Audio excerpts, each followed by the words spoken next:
after watching this, you'll immediately understand the meaning of, not all monsters live under the bed.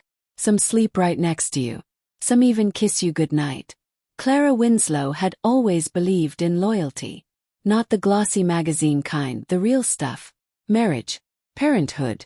Baking banana bread while the kids fight over the remote. She had 2 beautiful children, a mortgage almost paid off, and a husband who looked great in a tailored suit. On paper she was lucky. But paper burns easily. For years she ignored the little signs. The late-night showers. The cold glances.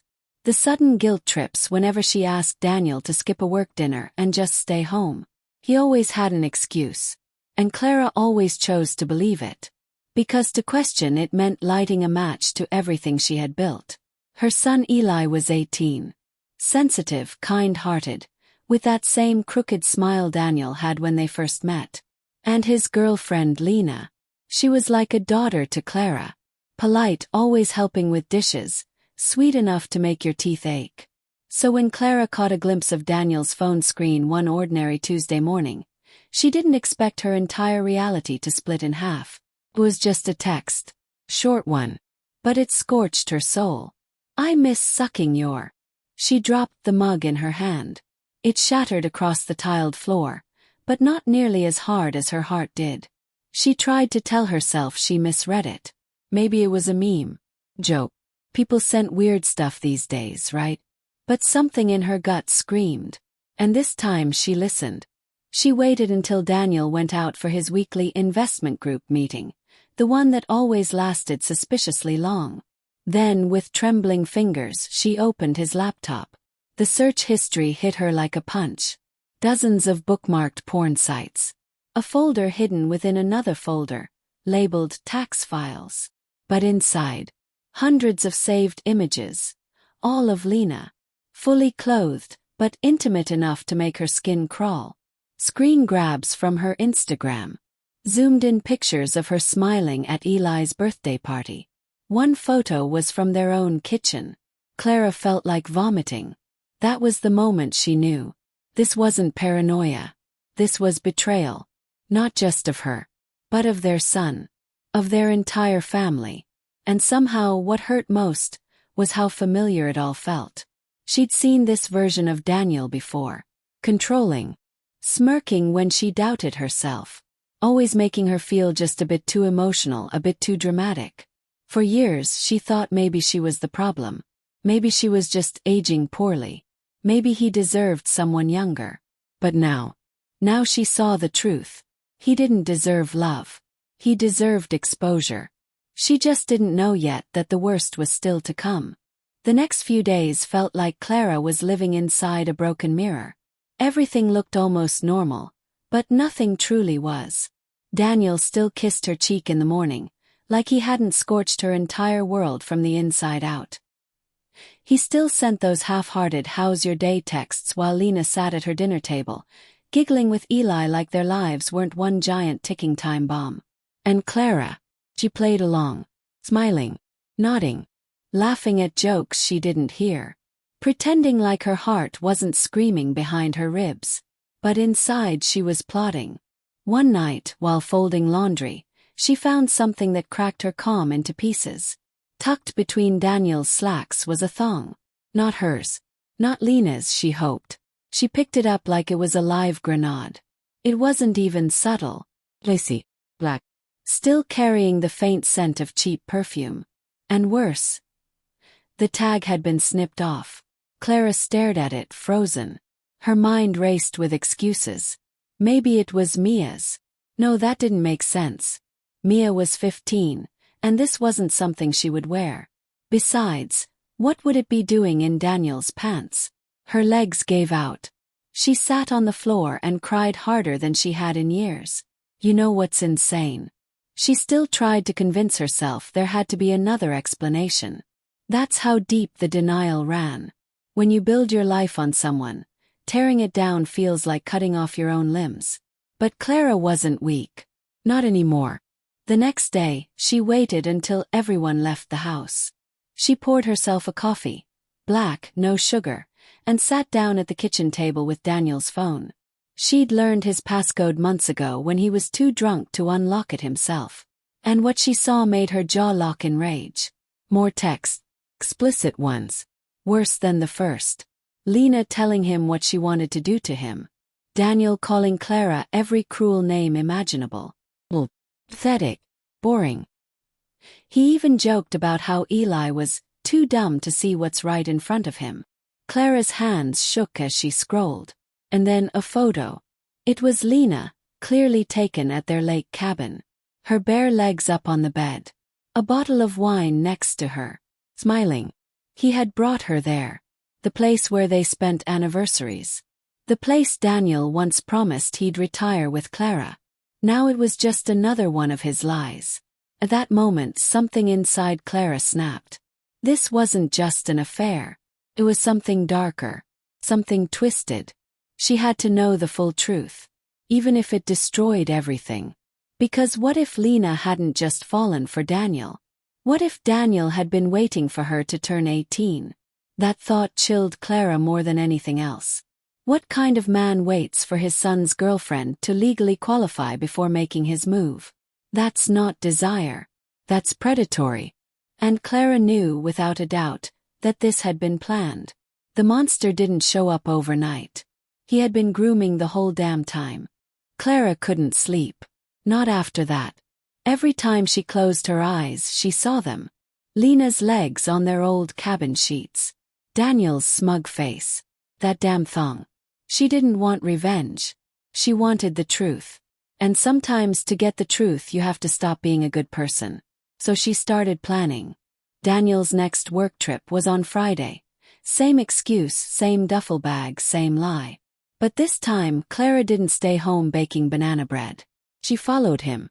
She waited until he left the driveway, then grabbed a rental car she'd booked in secret, put on sunglasses, and drove 2 hours behind him with her phone camera ready.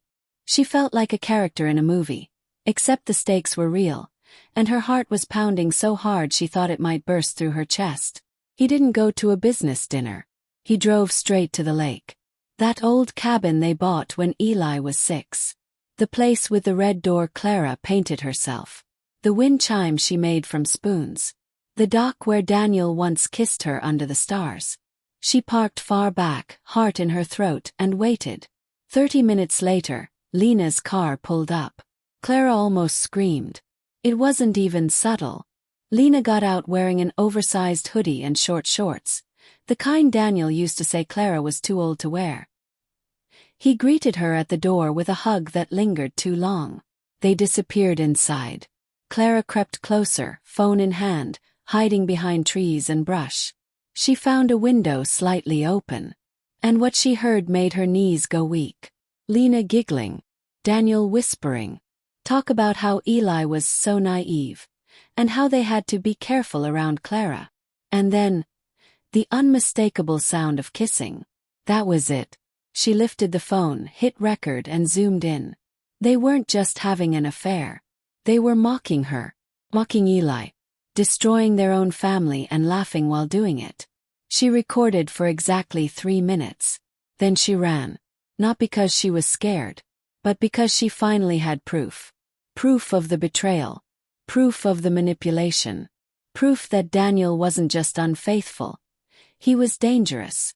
And still, even after all that, Clara didn't know how to tell Eli.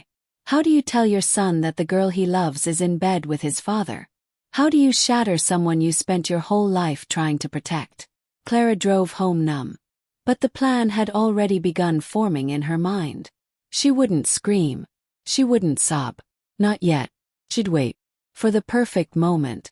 The kind of moment that would make sure Daniel never got to lie again. The house felt colder after that trip to the lake. Clara didn't speak much. She didn't scream, didn't throw things, didn't let the rage spill out. She just watched. And waited. Like a mother wolf crouched in the dark, ready to protect what was hers, even if it meant burning everything to the ground. But someone else had been watching too. Mia. 15 years old. Quiet. Smart. The kind of girl who read entire novels in a day and remembered everything. One afternoon, Clara found her in the backyard. She was kneeling near the garden, digging with a stick. Nothing unusual, except for the corner of something black poking out from the dirt. It was the thong. The same one Clara had hidden in a drawer days ago. But now it was filthy, covered in mud. She stepped closer. "Mia?" she asked softly. Mia looked up slowly. Her eyes weren't wide with surprise. They were tired. "I found it in Dad's pants," she said. "Weeks ago." I didn't want to believe what I thought it meant. Clara's heart broke again. Her daughter had been carrying this pain alone. "I buried it so it'd go away," Mia whispered. "I thought if I didn't see it, maybe it wasn't real." Clara knelt down beside her and held her. "I wish I could have protected you from this," she said, voice cracking. Mia didn't cry. She just asked, "What are you going to do?" And that was the moment Clara realized. She had no choice anymore. It wasn't just about Eli, or even about herself. Her children were breathing in the poison of Daniel's lies. And if she didn't tear open the infection, it would rot everything. She told Mia everything. Texts, photos, cabin. And Mia, brave little Mia, simply nodded. "Then you have to show him," she said. "Show who?" "Eli." Clara's stomach turned. Eli was in love. Still writing poems for Lena. Still talking about how they'd go to college together. Still defending his dad every time Clara raised her voice a little too sharp. Clara couldn't imagine the look on his face when the truth hit. But Mia was right. It was time to stop protecting the illusion. It was time to destroy it and finally set them all free. Eli's graduation day was supposed to be perfect. Clara stood in front of the mirror that morning, applying mascara with steady hands. Her face was calm. But inside, her chest felt like a war zone. Every heartbeat thudded like a countdown. Daniel wore his best suit. Blue tie. Polished shoes. He even kissed her on the cheek like he hadn't turned their family into a theater of betrayal. Clara smiled back like she didn't have a storm in her pocket. Lena showed up wearing white. A dress Clara remembered from one of the saved Instagram photos. She smiled sweetly, kissed Eli on the cheek, and called Clara Mrs. Winslow with a grin that made Clara want to scream. But she didn't. Not yet. They took their seats in the high school auditorium. Balloons, cameras, proud parents all around. Eli beamed when he crossed the stage. Clara clapped until her hands hurt.